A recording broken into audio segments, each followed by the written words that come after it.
G'day guys again, it's Mitch Lees from ADB Magazine. We're out here doing another test, this time again on an RFN. This is the Rfn Sx-E8. This is the slightly bigger version of the last RFN that we tested. I've got John again from RFN with me today. John, talk us through the Sx-E8, tell us which class it fits into, and this one is also homologated to race next year, I believe. Correct. So this is homologated through MA for the 65cc class, and there is no other electric bike in the 65c class that is competition level like this bike. So this is going to open up a lot of new opportunities, especially for practicing, and then you obviously club and your state level competitions. So the good thing about this one is the performance is really good. We have an 8 kilowatt motor. We have a swappable 2.1 kilowatt hour battery, so the battery comes out the side here.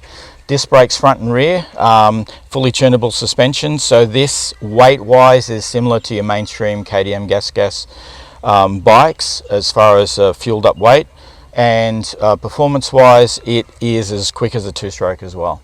Wow, okay, cool. And can you tell us, there's some carbon kind of looking bits, there's a pretty trick screen on it, all this kind of stuff. This is like a high-end kind of product with lots of different accessories.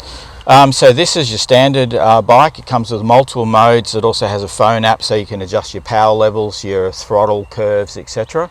So this is the stock bike, and this bike will be available probably late October, and the price point's really good for it. Cool. Alright, well we're going to let our testers jump on the bike and do some testing out here at Cessnock Motocross Club, and we're going to come back to you with what they all thought on how it performs and how it, I guess, compares to the bikes that they're riding day to day.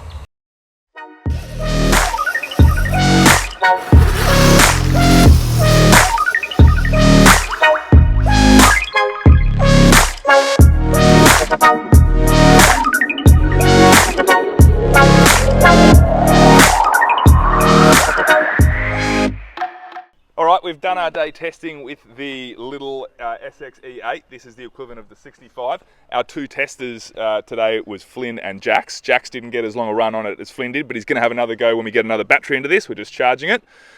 So boys, let's just kind of start from the front of the bike. How did you find the fork? Flynn, you spent the most time on it. Yeah, I mean, the forks were good. They had enough suspension. They were stiff for me. Weren't too soft, weren't too hard, and yeah. And so what do you weigh?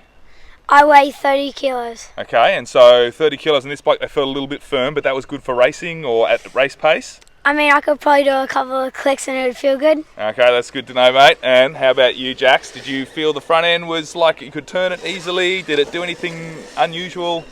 Yeah, it felt like my 65. It feels really good. It's soft. Okay, good, nice. All right, well, we're going to talk about the seat. Sitting on the seat, getting your legs down, the feel of the bike between your legs. Does it feel like your 65s that you kids race?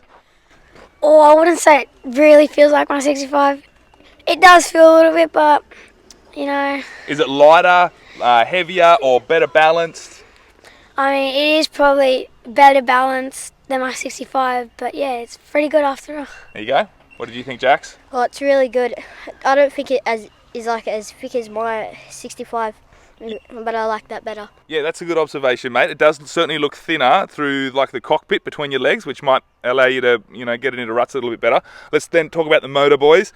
What, compared to your 65 motors, do you think it produced more torque, more top end, less torque, less top end, and was it easier or harder to control? There were different maps you guys could use to make it slower and faster. What did you think of the motor? We'll start with you this time, Jax. I feel like it was really more easier to go in ruts and hit jumps. Cool. And what about some of the hills here at the Cessnock Motocross track, going up and down the hills? How did the power feel on the hills? Really good. Yep. And was there a lot of power coming up the hills? Enough power to get you up and over like you would on a 65? Yeah, just like mine. Cool. And Flynn, what did you think of that power? Oh yeah, the power's unreal, yeah. But, I mean, it felt a little bit hard getting up the hills, but I mean, I think it wasn't, because it wasn't really that much charged. If it was fully charged, you'd be getting up there like no problem. And so top speed kind of stuff felt similar to your 65s? Oh yeah, it feels a bit like my 65. And torque, so like when you come out of a corner and you roll the throttle on, did it kind of pick up and then take off out of a corner the same? Yeah. Yeah, and getting up and over those jumps, Flynn, you were absolutely sending it on some of those jumps. You didn't seem to have any problems. Yeah, the jumps, They were hard, but like I wouldn't say they're really hard. Yep. They're a bit hard to get over though. Okay, but this got over everything fine like your Yep. 65 with that motor. Yeah, it did. Yeah. Okay, and then we're going to talk a little bit about the rear end and the shock. How did you guys find the rear end of the bike? It didn't buck or kick, it didn't do anything where you're like, whoa, what was that?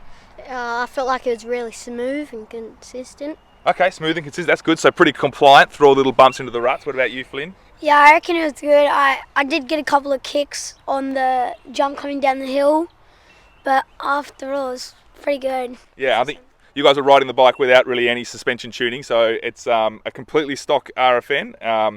And how old are you, Jax? 9 this year. And Flynn? 11 this year. 11. I reckon that's a pretty good effort for feedback from a 9 and 11-year-old. I know it's not easy, boys, so keep at it, and one day you'll be testing big bikes for ADB, you never know. But that's our test today on the RFN SXE8. That is the 65cc equivalent. It's homologated to race. The boys liked it. It was pretty comparable to their 65s, which is exciting, and it brings a whole new genre with the electric stuff into the race scene. So stay tuned. We've got more of these bikes to test, and we'll let you know what they're like.